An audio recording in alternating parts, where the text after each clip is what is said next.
ምርጫ ለዲሞክራሲያዊ ስርዓት ግንባታ ያለው ፋይዳ ከፍተኛ መሆኑን የካፋ ዞን ብልጽግና ፓርቲ ወጣቶች ክንፍ ጽሕፈት ቤት ኃላፊ አቶ መንግስቱ በየነ ገልጸዋል።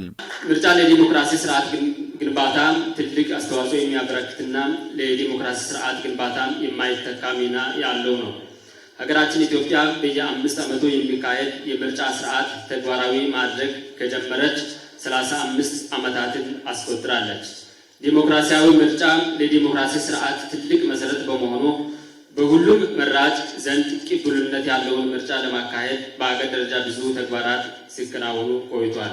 ባለፉት ምርጫዎች ፓርቲው ለህዝብ በገባው ቃል መሰረት እምርታዊ ለውጥ ማምጣት ተችሏል ብለው ወጣቶች ቀጥተኛ ተሳታፊና ተጠቃሚ እንዲሆኑ በተሰራው ዘርፈ ብዙ ስራ ውጤቶች መመዝገባቸውን አንስተዋል። በተለይ በለውጡ መንግስት ወቅት የተከናወነው 6ኛ ዙር ሀገራዊና ክልላዊ ምርጫ ወቅት ብልጽግና ፓርቲ ለህዝቡ ለመስራት ያቀረባቸው መወዳደሪያ ሀሳቦች መሬት ላይ ተገብሮ እምርታ ማሳየት ችለዋል።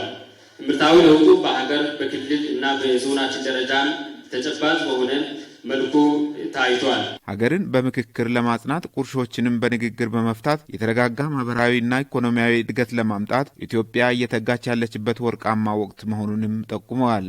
ለወጣቶች የስራ ዕድል በማመቻቸት ኢኮኖሚያዊ አቅማቸውን ለማሳደግ ከ20,600 ሄክታር በላይ መሬት መተላለፉን ገልጸው በተለያዩ የግብርና ዘርፎች ተሰማርተው ተጠቃሚ እየሆኑ እንደሚገኙ ተናግረዋል። ስራ ፈላጊ ወጣቶችን በመለየት ወደ ስራ እንዲሰማሩ የማድረግ ስራ በትኩረት ሲሰራበት ቆይቷል። በመሆኑ አጠቃላይ 144,439 ዜጎችን ባለፉት 5 ዓመታት ቋሚ የስራ ዕድል ተጠቃሚ እንዲሆኑ ለማድረግ ተችሏል። ሊለሙ የሚችሉ መሬቶችን በመለየት ምርትና ምርታማነትን ለማሳደግ በተሰጠው ዕድል በገጠር በከተማም ባለፉት 5 ዓመታት ብቻ 20,687 ሄክታር መሬት ለወጣቶች እንዲተላለፍ ተደርጓል። በኢንተርፕራይዞች ለተደራጁ ማህበራት የመስሪያና መሸጫ ሼዶችን በማመቻቸት ምርቶቻቸውን ለገበያ የሚያቀርቡበት እድል መፈጠሩን ነው የገለጹት። ኢትዮጵያ ከለውጥ በፊት በነበሩ የውስጥና የውጭ ችግሮች ከተጋረጠባት አደጋ ፓርቲው ታድጓታል ያሉት ደግሞ የካፋ ዞን ብልጽግና ፓርቲ ቅርንጫፍ ጽሕፈት ቤት ኃላፊ አቶ አጥናፉ ኃይለ ናቸው።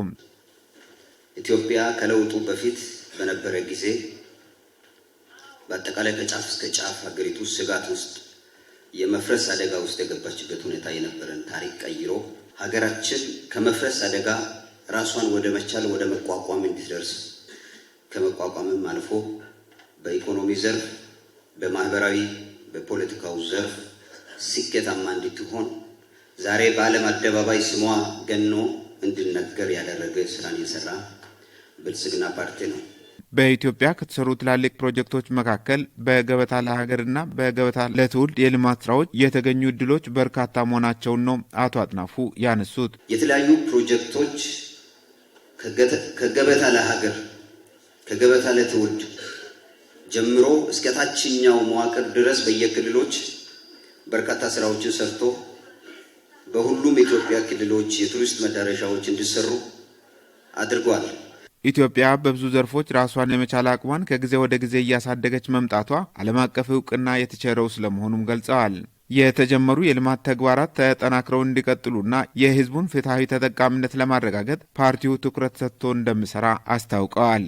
ብልጽግና በሁሉም ዘንድ የተመጣጠነ ምግብ፣ ንጹህ የመጠጥ ውሃ፣ መጠለያ፣ ጥራት ያለ ትምህርት፣ ጥራት ያለ የጤና ተደራሽነት እንዲኖር አልሞ አቅዶ እየሰራ ነው። የሰራቸው ስራዎችን ምስክር ናቸው። በዞናችን ካለን ጸጋ ተነስተን ፓርቲያችንን ይዘን የህብረተሰቡን ህይወት ለመቀየር በርካታ ስራዎችን ከብልጽግና ጋር አብረን እንሰራለን።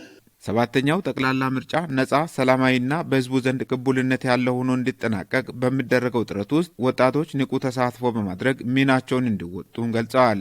የደቡብ ምዕራብ ኢትዮጵያ ህዝቦች ክልል ብልጽግና ፓርቲ ወጣቶች ክንፍ ጽሕፈት ቤት ኃላፊ አቶ ሰይድ ኢብራሂም ወጣቱ ፓርቲው በሚያስቀምጠው አቅጣጫ ውስጥ ጉልህ ሚና ይጫወታል ብለዋል። ነገር ግን የክልላችን ወጣት በስነ ምግባርም በሰላም እሴትም ግንባር ቀደም ወይም ተምሳሌት መሆን የቻለ ወጣት ነው።